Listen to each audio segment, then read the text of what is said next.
When the first candidate debates began more than a year ago, few could imagine the twists and turns that would ultimately shape the presidential contest. Today, two men stand ready to make history, each one tested by the grueling demands of democracy. Senator Obama's running to be redistributionist in chief.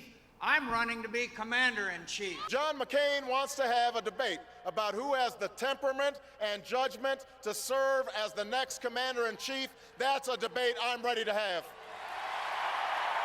But although the race was essentially tied after the Democratic and Republican conventions, external events would tip the scales in favor of one candidate. Nathan Gonzalez is political director at the Rothenberg Political Report. I think the economy took this from a competitive race where McCain still had a chance, even under these tense situations for Republicans, to an extreme Democratic advantage. Fueled by the mortgage crisis, the financial meltdown on Wall Street changed the dynamics of the race.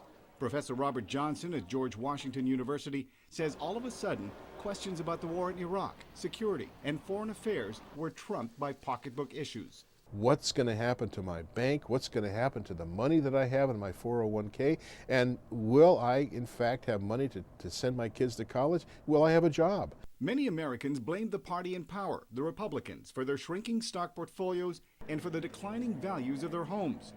Even though Democrats have controlled both houses of Congress in the last 2 years, Politico.com reporter Alex Burns says the advantage went to Barack Obama. When Lehman Brothers filed for bankruptcy, there was this whole debate over the bailout. I think that crystallized in a lot of people's minds exactly how bad things were.